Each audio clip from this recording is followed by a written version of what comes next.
آج 5 چیزوں پر ہے۔ اسلام کی بنیاد،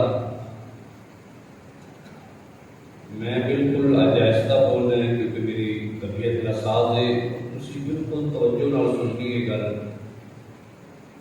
اسلام کی بنیاد 5 چیزوں پر ہے۔ پہلا یہ کہ اس بات کی گواہی دینا کہ اللہ کے سوا کوئی معبود نہیں، اللہ کے سوا کوئی معبود نہیں، اور محمد صلی اللہ تعالی علیہ وآلہ وسلم کے اللہ کے بندے اور رسول ہیں۔ دوسرا، نماز قائم کرنا۔ تیسرا، زکوٰۃ ادا کرنا۔ چوتھا، حج کرنا۔ پانچواں، رمضان المبارک کے روزے رکھنا۔ یہ اسلام کی یہ بنیادی مسائل ہیں۔ اسلام کی بنیاد 5 چیزوں پہ ہے، یہ جو میں نے آپ کو بتایا۔ حضرات گرامی قدر، ان میں سے یہ جو اسلام کی بنیاد کی 5 چیزیں ہیں، 5 رکن ہیں، ان میں سے ایک کا ذکر کروں گا جسے نماز کہتے ہیں۔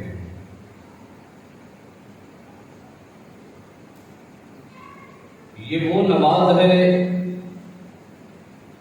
کہ جتنی بھی عبادات آئیں، روزہ، حج، زکوٰۃ، عید کا حکم، جتنے بھی حکم عبادات کی آئے ہیں وہ زمین پہ آئے ہیں۔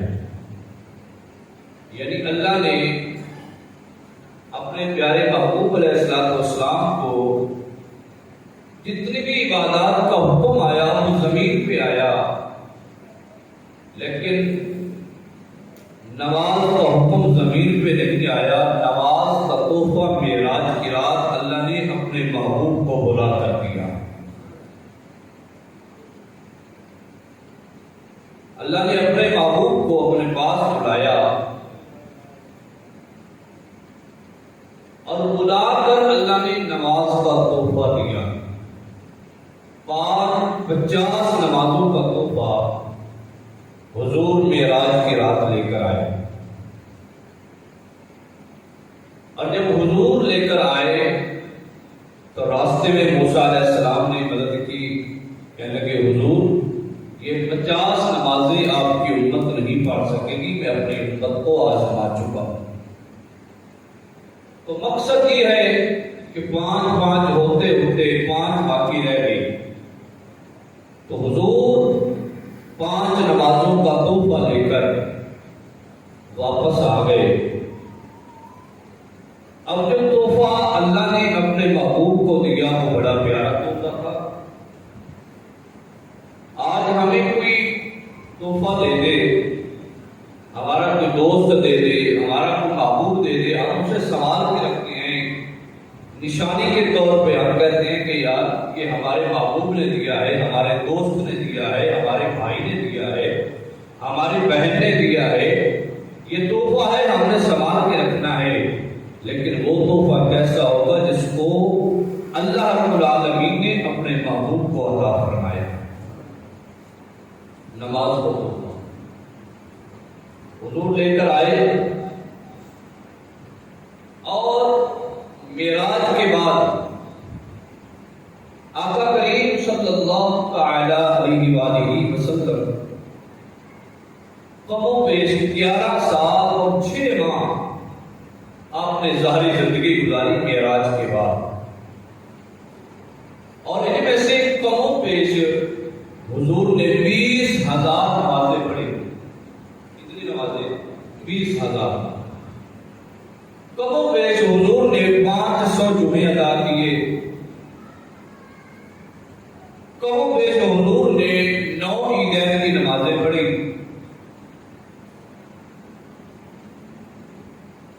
اور میرے آقا امام الانبیاء تاجدار مدینہ صلی اللہ تعالی علیہ وآلہ وسلم نے فرمایا، اپنے غلاموں کو بھی ترغیب دی کہ نماز پڑھا کرو کیونکہ میں تحفہ لے کر آیا۔ اور اللہ نے فرمایا وَأَقِیمُوا الصَّلَاةَ وَآتُوا الزَّکَاةَ، نماز بھی قائم کرو اور زکوٰۃ بھی ادا کرو۔ اب نماز یہودی بھی پڑھتے تھے، نماز یہودی بھی پڑھتے تھے، لیکن ان کی نماز الگ تھی۔ ان کی نماز میں قیام تھا، ان کی نماز میں سجدہ تھا، ان کی نماز میں رکوع نہیں تھا۔ یہودی جو نماز پڑھتے تھے ان کی نماز میں قیام تھا، ان کی نماز میں سجدہ تھا، رکوع نہیں تھا۔ اللہ نے فرمایا وَارْكَعُوا مَعَ الرَّاكِعِينَ، نماز بھی پڑھو، زکوٰۃ بھی ادا کرو، اور رکوع کرنے والوں کے ساتھ رکوع بھی کرو۔ اللہ نے ہمیں حکم دیا ہے، آپ نے رکوع بھی کرنا ہے، رکوع کرنے والوں کے ساتھ رکوع کرو۔ اب اس کا کیا مطلب ہے؟ رکوع تو کرنا ہے، اب جو ہم جماعت کرواتے ہیں، نماز پڑھتے ہیں جماعت کے ساتھ، اس کا مقصد یہ ہے کہ آپ جماعت کے ساتھ پڑھو، رکوع کرنے والوں کے ساتھ رکوع کرو۔ ہو سکتا ہے آپ کا رکوع اپنے ایمان کے توسل سے آپ کا رکوع بھی اللہ کی بارگاہ میں قبول ہو جائے۔ ایمان کے ساتھ، جماعت کے ساتھ نماز، حضرات گرامی قدر، نماز یہ وہ نماز ہے کہ اللہ کے نبی بھی پڑھتے آئے۔ 1,24,000 یا اس سے کم و بیش نبی تشریف لے آئے، سب نے نماز پڑھی، لیکن ان کے نماز پڑھنے کا طریقہ الگ تھا۔ ان کے نماز پڑھنے کا طریقہ الگ تھا۔ وہ اس طرح کہ حضرت آدم علیہ السلام جب زمین پہ اتارے گئے تو رات تھی، رات کا اندھیرا تھا۔ جب حضرت آدم علیہ السلام زمین پہ آئے، رات کا اندھیرا تھا۔ اب عرض کرتے ہیں مولا یہ دن کب ہوگا؟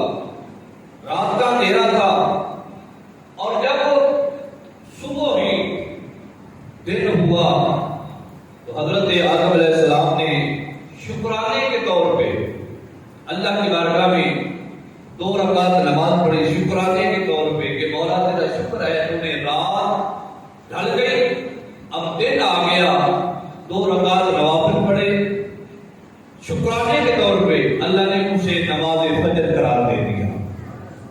حضرت آدم علیہ السلام نے فجر کی نماز پڑھی، جب دن چڑھا، دن کی روشنی ہوئی، 2 رکعت نوافل پڑھے، 2 رکعت نوافل پڑھے، اللہ نے اسے فجر قرار دے دیا کہ اب یہ فجر کی نماز بن چکی ہے، اب قیامت کی صبح تک یہ نماز باقی رہے گی۔ اب فجر کی نماز کس نے پڑھی؟ حضرت آدم علیہ السلام نے۔ اب ظہر کی نماز کس نے پڑھی؟ اللہ کے پیارے خلیل سیدنا ابراہیم علیہ السلام کو جب نمرودیوں نے آگ میں ڈالا، آگ میں ڈالا، تو اللہ نے فرمایا کہ میرا یاد کرنا نہیں چاہیے۔ اللہ نے فرمایا قُلْنَا يَا نَارُ كُونِي بَرْدًا وَسَلَامًا عَلَىٰ إِبْرَاهِيمَ، آیات ابراہیم علیہ السلام پر سلامتی والی اور ٹھنڈی ہو جا، گلو گلزار بن جا، باغ و بہار بن جا۔ جب آگ کو حکم ہوا تو اللہ کے پیارے خلیل آگ میں گئے ضرور، لیکن اللہ کے پیارے خلیل کے لیے وہ آگ گلو گلزار بن گئی، باغ و بہار بن گئی۔ جب حضرت ابراہیم علیہ السلام آگ سے باہر آئے تو اپنے 4 رکعت شکرانے کے طور پہ ادا کیے۔ یا اللہ تیرا شکر ہے تو نے مجھے اس نمرودیوں کی آگ سے بچا لیا۔ 4 رکعت شکرانے کے طور پہ ادا کیے۔ اللہ کے نبی نے 4 رکعت نماز پڑھی، اللہ نے اسے ظہر قرار دے دیا۔ اب فجر کی نماز حضرت آدم علیہ السلام نے پڑھی، ظہر کی نماز حضرت ابراہیم علیہ السلام نے پڑھی۔ اب عصر کا ٹائم آیا، حضرت عزیر علیہ السلام یہ کم و بیش 100 سال سوئے رہے، 100 سال، 100 سال کے بعد جب جاگ آئی اٹھے تو دیکھا تو 4 رکعت شکرانے کے طور پہ ادا کیے، اللہ نے اسے عصر کی نماز قرار دے دیا کہ اب یہ عصر کی نماز بن گئی۔ اب مغرب کے ٹائم حضرت داؤد علیہ السلام نے 4 رکعت نماز لی تھی، 4 رکعت نماز لی تھی، اب آپ نے 4 مکمل نہیں کیے، تیسری رکعت میں سلام پھیر دیا، تیسری رکعت میں سلام پھیر دیا۔ اللہ نے یہ نہیں فرمایا کہ اس نے 4 رکعت نماز لی تھی، اب اس کا 4 یعنی مکمل نہیں ہوئی، یہ غلط ہو گیا، نہیں، اللہ نے فرمایا نہیں، اب جو حضرت داؤد علیہ السلام نے 3 رکعت میں سلام پھیر دیا، میں نے مغرب کی نماز قرار دے دیا۔ اب فجر کی نماز حضرت آدم علیہ السلام نے پڑھی، ظہر کی نماز حضرت ابراہیم علیہ السلام نے پڑھی، عصر کی نماز حضرت عزیر علیہ السلام نے پڑھی، مغرب کی نماز حضرت داؤد علیہ السلام نے پڑھی، اور عشاء کی نماز میرے آقا نے پڑھی۔ حضور نے 4 رکعت نماز پڑھی، اللہ نے عشاء کی نماز قرار دے دیا۔ اب جب محمد کے غلاموں کی باری آئی، جب آپ کی اور میری باری آئی، تو اللہ نے فرمایا کہ حضور کا غلام، جو حضور کا امتی 5 نمازیں پڑھے گا، میں سارے نبیوں کا ثواب عطا فرما دوں۔ 5 نمازیں، جو 5 نمازیں پڑھے گا، اللہ نے فرمایا بس تمام نبیوں کا ثواب عطا فرما دوں گا۔ تو حضرات گرامی قدر، جب معراج کی رات میرے آقا معراج کی رات تشریف لے کے گئے، پہلے آسمان، دوسرے آسمان، تیسرے آسمان، چوتھے آسمان، 5ویں آسمان پہ، تو حضور نے کیا دیکھا؟ اگر کوئی فرشتے قیام میں کھڑے ہیں تو وہ قیام میں کھڑے ہیں، اللہ کی تسبیح بیان کر رہے ہیں، اللہ کی حمد بیان کر رہے ہیں، اللہ کی تسبیح بیان کر رہے ہیں۔ اگر کوئی رکوع میں ہے تو رکوع میں اللہ کی تسبیح بیان کر رہے ہیں، اگر کوئی سجدے میں ہے وہ سجدے میں اللہ کی تسبیح بیان کر رہے ہیں۔ یعنی جس کی جو بھی ڈیوٹی لگی ہوئی ہے، اگر کوئی فرشتہ قیام کی صورت میں کھڑا ہے تو قیامت تک قیام میں کھڑا ہے، اگر کوئی رکوع میں ہے قیامت تک رکوع میں کھڑا رہے گا، اگر کوئی سجدے میں ہے قیامت تک سجدے میں پڑا رہے گا، اگر کوئی قاعدے میں بیٹھا ہے قیامت تک قاعدے میں بیٹھا رہے گا، اگر کوئی اتحیات کی شکل میں بیٹھا ہے وہ قیامت تک اتحیات کی شکل میں بیٹھا رہے گا۔ یہ فرشتوں کی عبادات تھی، لیکن جب امام الانبیاء کے غلاموں کی باری آئی، جب محمد کے غلاموں کی باری آئی، جب حضور کے امتیوں کی باری آئی، اللہ رب العالمین نے یہ فرشتوں کی تمام عبادات کو ایک رکعت میں کر دیا۔ اب ہم ایک رکعت پڑھتے ہیں، ایک رکعت، اس میں قیام بھی آ گیا، اس میں رکوع بھی آ گیا، اس میں سجدہ بھی آ گیا، اس میں قعدہ بھی آ گیا، اس میں اتحیات کی صورت میں ہم جب قعدے کی صورت میں بیٹھتے ہیں، یعنی ایک رکعت میں فرشتوں کی تمام عبادات آ گئی۔ اللہ نے فرمایا محبوب، جو آپ کا غلام، جو آپ کا امتی ایک رکعت نماز پڑھے گا، میں تمام فرشتوں کی عبادت کا ثواب انہیں عطا فرما دوں گا، تمام فرشتوں کی عبادت کا ثواب۔ تو حضرات گرامی قدر، نماز ویسے بھی نمازی بڑا اللہ کو پیارا ہے، اللہ نمازی سے بڑا پیار کرتا ہے، اللہ نمازی سے بڑی محبت کرتا ہے۔ دیکھو جب نمازی ہر چیز کو کہ اللہ کا ذکر کرتی ہے، اللہ فرماتا ہے وَإِن مِّن شَيْءٍ إِلَّا يُسَبِّحُ بِحَمْدِهِ، کائنات میں جتنی بھی چیزیں ہیں ہر چیز اللہ کی تسبیح بیان کرتی ہے، اللہ کا ذکر کرتی ہے۔ اس میں جتنی بھی چیزیں ہیں، انسان ہیں، جن ہیں، جانور ہیں، درخت ہیں، پہاڑ ہیں، پتھر ہیں، ہر چیز اللہ کا ذکر کرتی ہے۔ یہ کرم کا قرآن ہے، اللہ فرماتا ہے وَإِن مِّن شَيْءٍ إِلَّا يُسَبِّحُ بِحَمْدِهِ، ہر چیز اللہ کا ذکر کرتی ہے، اللہ کی تسبیح بیان کرتی ہے۔ اب توجہ فرماؤ، جانور ہیں، جانور، درخت دیکھو بالکل سیدھے کھڑے ہیں، درخت بالکل سیدھے کھڑے ہیں، یہ قیام کی صورت میں کھڑے ہیں، درخت جو ہے بالکل سیدھے کھڑے ہیں، یہ قیام کی صورت میں کھڑے ہیں۔ چوپائے ہیں، 4 ٹانگوں والے جو چوپائے ہیں وہ اس طرح جھک کے چلتے ہیں، 4 ٹانگوں والا جو چوپایا ہے نا وہ رکوع میں ہے، وہ رکوع میں ہے۔ اب جو جناب والا کیڑے مکوڑے ہیں وہ بالکل جھکے ہوئے ہیں، زمین پہ ہیں، یہ سجدے میں ہے، اور جو زمین ہے یہ بالکل بیٹھی ہے، یہ قاعدے میں ہے۔ زمین جو ہے یہ قاعدے میں بیٹھی ہے۔ تو حضرات گرامی قدر، یہ جو فرشتے اللہ کے محبوب علیہ السلام نے فرمایا یہ جو دریا ہے اس میں پانی چل رہا ہے، اس میں حرکت چل رہی ہے، یہ بھی اللہ کی تسبیح بیان کر رہے ہیں۔ یعنی درخت، چوپائے، ہر چیز اللہ کی تسبیح بیان کرتی ہے۔ اور توجہ فرمائیے، انسان نمازی اللہ کو بڑا پیارا ہے۔ جب نمازی کھڑا ہوتا ہے نا، نمازی کھڑا ہوتا ہے، یہ انسان اللہ کو اتنا پیارا لگتا کیوں ہے؟ جب انسان کھڑا ہوتا ہے بالکل الف کی طرح، جب قیام میں کھڑا ہوتا ہے الف کی طرح ہوتا ہے، اور جب رکوع میں جاتا ہے تو ہاں کی طرح بن جاتا ہے۔ کبھی الفاظوں پہ غور کرنا، اور یہ جو باتیں میں آپ کو بتا رہا ہوں یہ انشاءاللہ آپ پہلی دفعہ سنیں گے۔ انسان جب قیام کی صورت میں ہوتا ہے تو الف کی طرح کھڑا ہوتا ہے، بالکل الف کی طرح۔ جب رکوع میں جاتا ہے تو ہاں کی طرح ہو جاتا ہے، جس طرح ہاں ہوتی ہے، آپ کبھی توجہ کرنا الفاظوں پہ، ہاں کی طرح ہو جاتا ہے۔ اور جب انسان سجدے میں جاتا ہے تو بالکل گول میم کی طرح ہو جاتا ہے۔ جب انسان سجدے میں جاتا ہے تو بالکل میم کی طرح گول ہو جاتا ہے، اور جب انسان قاعدے میں بیٹھتا ہے تو دال کی طرح ہو جاتا ہے، دال کی طرح۔ اب الف، ہاں، میم، دال، اب اس کا کیا مطلب بنا؟ الف، ہاں، میم، دال، یہ چار الفاظ ہیں، اور ان چار الفاظ سے احمد بنتا ہے۔ ان چار الفاظ سے احمد بنتا ہے۔ احمد کون ہے؟ احمد میرے آقا امام الانبیاء تاجدار مدینہ صلی اللہ علیہ وسلم کا نام ہے، اور حضور کا نام ہے۔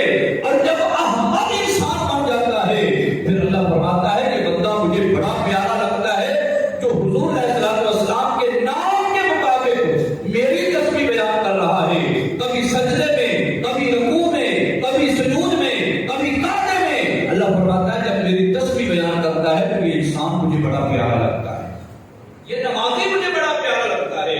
تو حضرات گرامی قدر، نماز کی بڑی فضیلت ہے، بڑی فضیلت ہے۔ حضرت رابعہ بصری آپ نماز پڑھ رہی ہیں اپنے گھر میں، اپنے گھر میں نماز پڑھ رہی ہیں تو چور آ گئے، لٹیرے آ گئے لوٹنے کے لیے۔ اب وہ فقیر تھی، اللہ کی نیک بندی تھی۔ فقیروں میں گھر میں کیا لگتا ہے؟ فقیروں کے گھر میں کچھ نہیں ملتا۔ اب وہ اللہ کی نیک بندی کی نماز پڑھ رہی ہے، چور آ گیا، اس نے جناب والا اندر دیکھا، باہر دیکھا، کچھ نہ ملا، تو ایک لوٹا ملا، ایک لوٹا انہوں نے اٹھایا۔ اب لوٹے کو دیکھ رہے ہیں، کچھ نہیں ملا، نہ مال ملا، نہ دولت ملی، نہ کچھ نہیں ملا، ایک لوٹا ملا ہے۔ اب لوٹے کو دیکھ رہے ہیں تو رابعہ بصری نے کس طرح سلام پھیرا۔ جب سلام پھیر کے دیکھنے لگی تو وہ جانے لگے، تو رابعہ بصری فرمانے لگی اب کچھ ملا ہے، گھر میں سے کچھ ملا ہے؟ وہ کہنے لگے کچھ نہیں ملا۔ وہ کہنے لگے رک جاؤ، اب جانا نہیں ہے، رک جاؤ۔ وہ رک گئے، کہنے لگے کیا کہہ رہی ہے؟ رابعہ بصری فرمانے لگی رک جاؤ، میں آپ کو کچھ دینا چاہتی ہوں۔ وہ کہنے لگے کیا دینا چاہتی ہے؟ رابعہ بصری فرمانے لگی یہ لوٹا لے جاؤ، پانی بھر لاؤ، اور اس کے ساتھ وضو کرو، وضو کر کے اندر مصلی پہ آ جاؤ، اور پھر دیکھو کہ میں آپ کو کیا دیتی ہوں۔ انہوں نے اب لوٹا لیا، پانی لیا، وضو کیا، وضو کر کے اب مصلی پہ آ گئی۔ جب مصلی پہ آ گئے تو رابعہ بصری نے اللہ کی بارگاہ میں دعا کی کہ مولا مصلی تک لے کر آنا میرا کام تھا، اب اس کا دل بدلنا تیرا کام ہے۔ مصلی تک لے کر آنا میرا کام تھا، اب اس کا دل بدلنا مولا تیرا کام ہے۔ اب جو اس نے نماز کی نیت باندھی، اب جو اس نے جناب والا نماز کی نیت باندھی، جب اللہ کی تسبیح بیان کی، اللہ کی حمد بیان کی، جب وہ سجدے میں گیا تو سجدے میں پڑا رہا، سجدے میں۔ اب آنکھوں میں آنسو، سجدوں میں ہے، سجدے میں اتنی دیر لگ گئی۔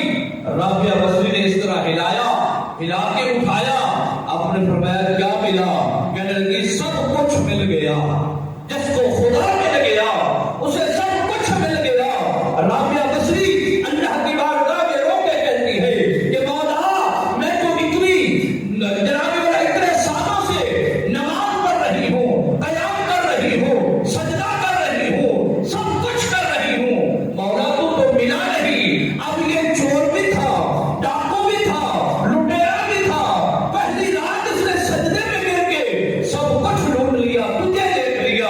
اللہ نے فرمایا رابعہ بصری اسے میں نے دیدار کرایا ہے تو تیری وجہ سے کرایا ہے، تیرے صدقے سے کرایا ہے۔ تو حضرات گرامی قدر، جب انسان سچے دل سے کسی اللہ والے کی نظر پڑ جاتی ہے، کسی نیک وکار کی نظر پڑ جاتی ہے، پھر انسان جب سجدے میں گر جاتا ہے تو پھر اللہ رب العالمین خود اسے گر جاتا ہے۔ اور جب انسان سجدہ کرتا ہے، سجدے میں جاتا ہے